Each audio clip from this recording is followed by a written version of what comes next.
Hello, my name is Karthikeyan, and this is my personal reflection for the SEP6 project, Best Movies, that I did with Jan Vasilchenko, Nicholas Popal, and Patrick Horney.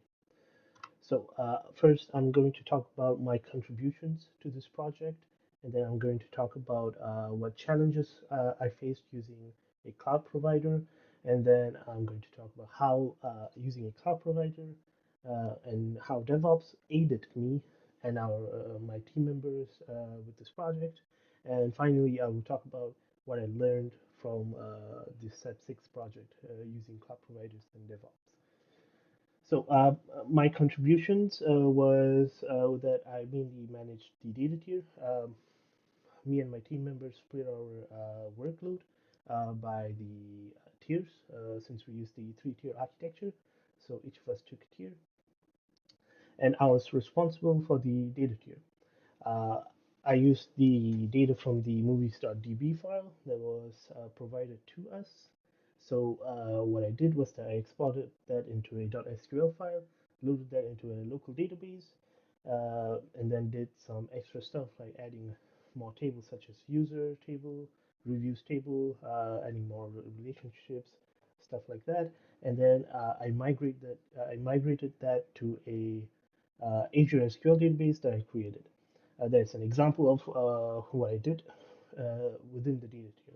I also helped with the models in the API, which used JPA and Hibernate.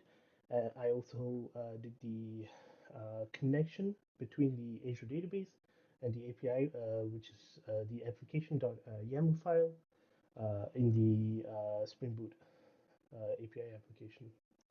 Okay, besides the data tier, the other bulk of my work in SEP6 was Azure, which is our cloud provider.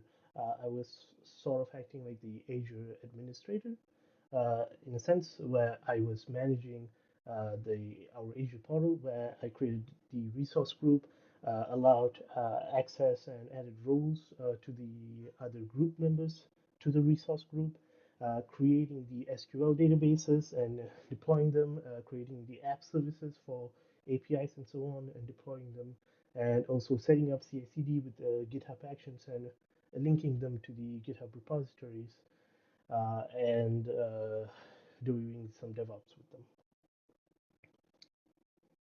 Okay, now let's talk about some of the challenges that me and my team members faced while using mainly Azure. DevOps was pretty smooth, but there was some things within Azure itself that sort of threw us for a loop, and I think this can be generalized for uh, as challenges faced by software developers commonly as well.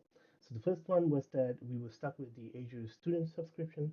Of course, yes, it is free, I know that, but it did limit us to use only 10 DTUs, which meant that we were very frequently hitting the resource limit in the CPU, which meant the database was always running at the DTU, sorry, within the database was always running at 100%, which meant even simple queries took extremely long response times when this is connected to the API and so on. Of course, to alleviate this, we came up with caching in the API, but that's a cheap workaround essentially, even though it is smart. The underlying core problem itself was because we were limited to only 10 DTUs. However, the data storage size, the data max size itself was not a problem. We had almost, I think, we could go up until 250 gigabytes. I chose 50 gigabytes, and even then, we only used around 0.5% of the data. Oh yeah, and part of the reason why we constantly hit the resource limit, uh, because yeah, we used 10 DTUs, but there were like 5 million rows of data, so of course, creating them was going to take some performance at the very least. And of course, this the underlying cost of all of the underlying problem of all of this is money, right? Cost of actually running a cloud provider, sorry, using a cloud provider, and that is yeah one of I would say the most commonly faced challenge by any company that wants to use a cloud provider is to make sure they have the appropriate setup and the money required to run the setup, of course. The second challenge that I would say is that was significant was that we were using public endpoints for the database and also the API, and I think also for the web app, um, which is not really secure. We should be using private endpoints and setting up protocols for them, and so on, and also maybe use Azure authentication. Right now, we're just setting some exceptions within the IP firewalls where I just manually added the team computers' public IP addresses. So of course, a better option would be to use private endpoints instead. And this is the second main, I would say, challenge faced by developers commonly is handling security within uh, while using cloud providers, right? Maybe this could be a bigger problem than actually, the money to the cost to actually run a cloud provider.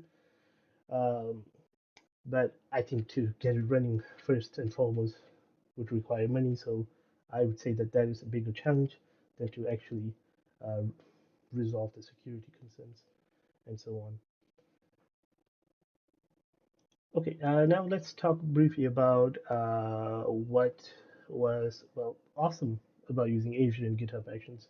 Now, I specifically want to mention Azure and GitHub Actions. We didn't use any of the CI/CD methods or any other cloud providers. I know that AWS is a nightmare to use. Uh, reason why we chose Azure is that it's very easy to use. And yeah, it is very painless to use. The user experience is extremely streamlined, is very easy to use. Setting up the database with no experience with it at all beforehand took maybe 5 minutes or less. Everything was self-explanatory. Setting up CI/CD with GitHub Actions for the API was, I don't know, less than 2 minutes to set up, and then it was building and deploying on its own. Yes, we did use the default workflow provided by it, but we could edit the YAML file and have our own workflows and so on. Maybe do some automated tests before actually building and deploying the API in the web app and so on as well. Interesting side note for the GitHub Actions, CI/CD with GitHub Actions for the front end from the web app. We did not actually get a default workflow provided by Azure. Nicholas Popal actually had to program that in and specify it in the YAML file. Everything's in the Cloud User Guide, so please take a look there.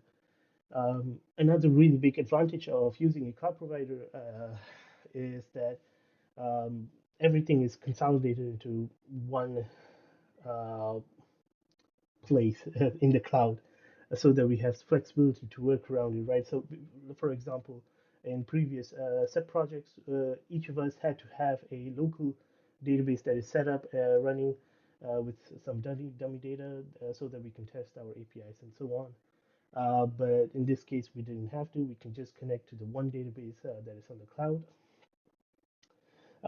instead of everybody having to go through the setup of having setting up the database and so on. We did afterwards host it on a VPS, but using cloud like this means that we won't spend any of our own money and it's easier to set it up as well.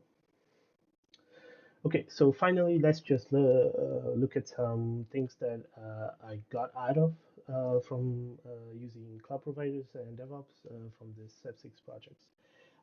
First thing is that it makes the code software development much easier from a developer perspective because, uh, for example, when you've added a new feature to the API, you can just create a pull request, and once that is reviewed, you can merge it to the main branch, and it will automatically build and deploy thanks to GitHub Actions. So it has a lot of nice automated things that you do not, as a developer, need to handle if everything's already set up by someone else, like a cloud administrator on Azure, right? Another thing is that if we plan to move forward with using Azure as a cloud provider or any cloud providers in the future, is that we need to probably use more DTUs for the databases and so on, because the querying time was just insanely long. One of them took 5 minutes with a response time and connected to the API when we were querying some movies. It was like 10 movies only.